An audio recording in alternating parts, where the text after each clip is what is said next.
Hey there, it's me Eden. Welcome to my channel.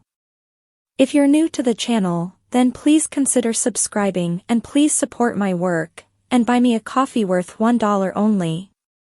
Support link in the comment, thanks. The sun was illuminating the room when I next opened my eyes. I felt much better for having had a good night's rest. I stretched and got out of bed.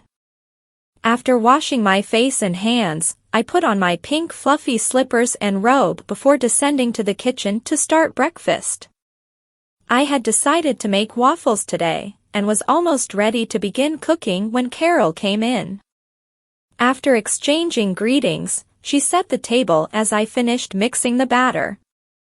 The griddle was hot when Mom came in, so I filled the griddle with batter and closed the cover.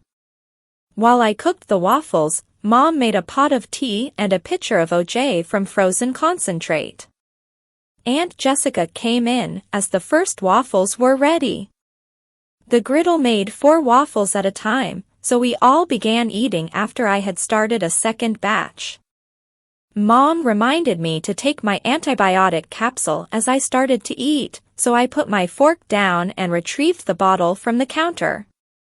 I washed it down with a gulp of OJ, and returned to my waffle. Halfway through my waffle, I remembered the griddle, and I hopped up to remove the second batch. I had caught them just in time and they were a light golden brown. After we had eaten, we had a cup of tea. It was still bitter to me, but that might be because of the maple syrup that I had just eaten. I added another spoonful of sugar, and it helped. I felt very full after the 2 waffles. I used to eat 4 for breakfast. Mom said, "Carol, after breakfast I would like you and your sister to clean the living room. Your Aunt Jess and I will clean the kitchen." Okay, Mama. Do you have any plans for today? Since Crystal has the day off, I thought that we might all do something together. We could drive up to the lake and have a picnic. Any other suggestions? We all agreed that going up to the lake would be wonderful. It would be a little cooler up in the mountains, and we hadn't been there yet this summer. We had a piece of land on the edge of a lake. It had been in Mom's family for many generations and had passed to her when Granddad passed away. Because of its remoteness and the undeveloped nature of the area, taxes were minimal. Most of the land around the lake belonged to a sportsman's club who wished the land to remain as virgin forest. The big land developers hadn't been able to get a hold of enough land around the lake to justify development. Without huge housing tracts which required roads, schools, fire departments, police, sanitation, zoning, social services, etc., the town's budget had remained very small. This helped to keep taxes to a minimum and allowed Mom to keep her small inheritance. Carol and I hurried to clean the living room. She dusted while I vacuumed. We were almost finished when the phone rang. I shut off the vacuum cleaner and answered it. I heard Sean's voice say, "Hello Crystal, is that you?" Memories of last night's activities came flooding back into my mind, although they hadn't been far away. I said, "Yes, good morning Sean. You're up early. I wanted to find out if you were free today. Can you come out? I'd really like to, but I can't. The family is going up the mountains for the day. How about tomorrow then?" I can't. I have to work at the theater. The play opens on Friday night.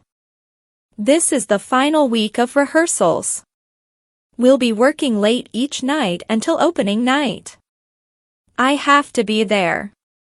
I'm sorry, Sean. Well, I'm patient.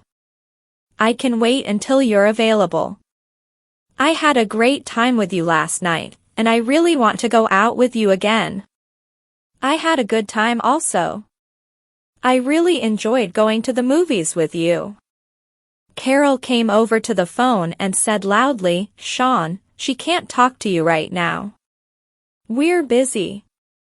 Tell her that you love her and call her tonight." Carol smiled mischievously. Sean said, "Was that Carol? Who else? What are you busy doing?" "We're cleaning the house. We have to finish before we leave. We're working in the living room right now." "Well, I don't want to be responsible for getting you in trouble, so I'll let you go. I'll try to call again tonight." Bye. Bye. Sean. Carol was giggling as she resumed her cleaning. I started the vacuum and finished up the living room carpet. When we were done, we went upstairs to take our baths and get dressed. By 10 o'clock, we were all ready to go.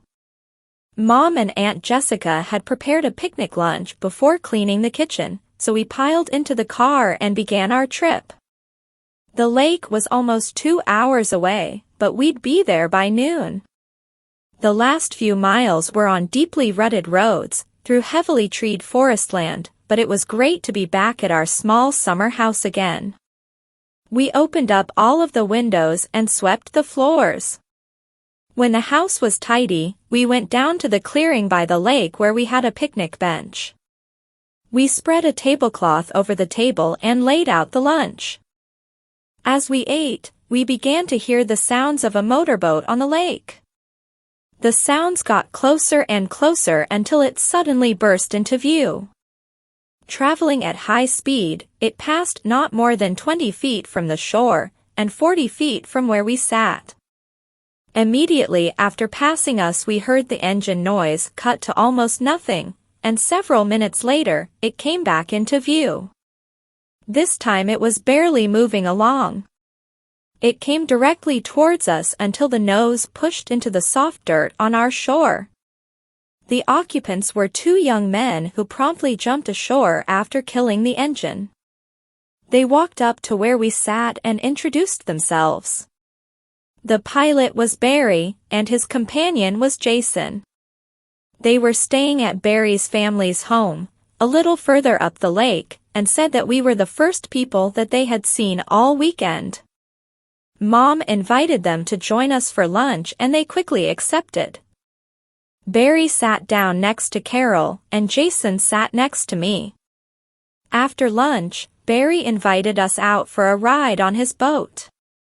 10 minutes later we were flying along the surface of the lake. It was my first time cruising the lake in this manner, and the speed of the boat made for an exhilarating ride.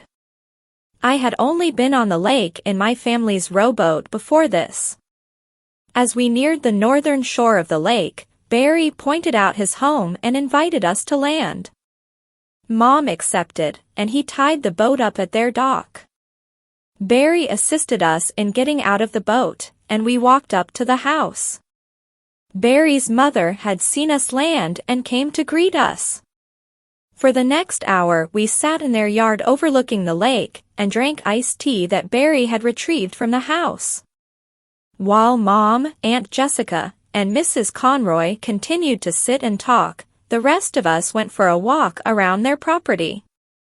Ultimately, we wound up inside the house listening to the stereo and dancing. The afternoon passed very quickly. As dinner time approached, Mrs. Conroy invited us to stay and share their meal. Mom politely tried to refuse, but Mrs. Conroy wouldn't accept no for an answer. She said that Mr. Conroy wouldn't be up to the lake this weekend and she was enjoying their company too much for them to leave so early. Besides, she said, the children are having such a good time that it would be a shame to leave now. Mom relented and we stayed for dinner. At 9 o'clock we prepared to leave. Mrs. Conroy had Barry drive us back to the house rather than take us in the boat as he had wanted to do. She said that the darkness would make it dangerous on the lake.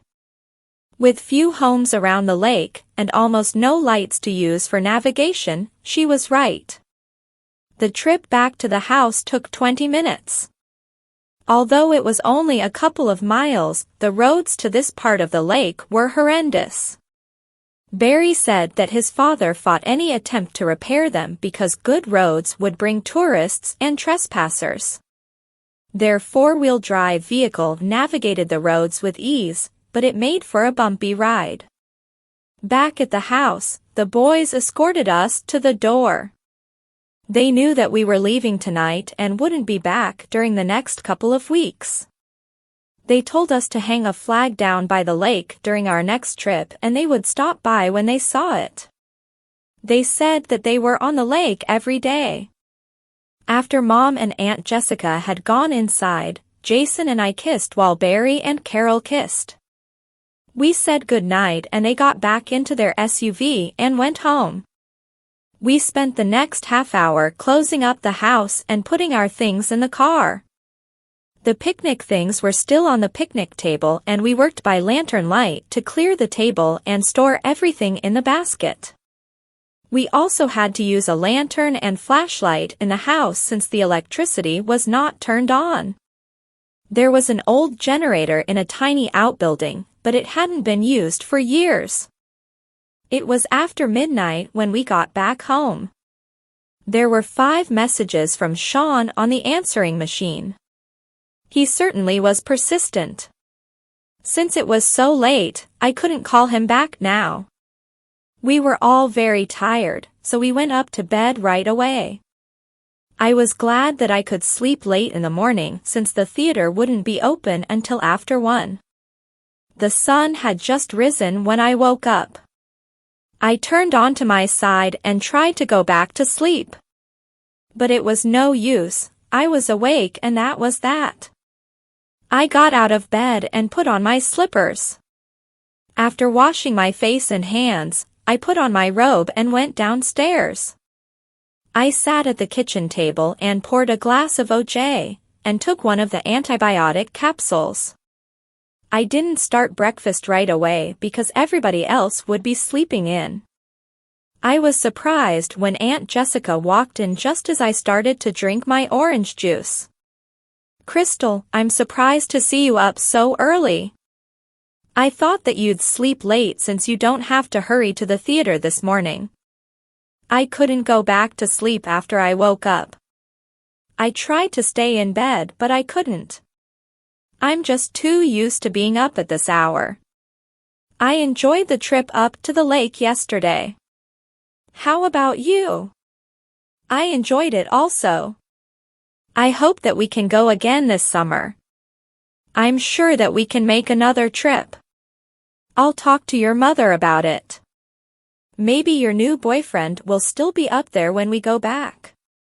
Aunt Jess, Jason's not my boyfriend. We're just friends. Carol came in as I spoke.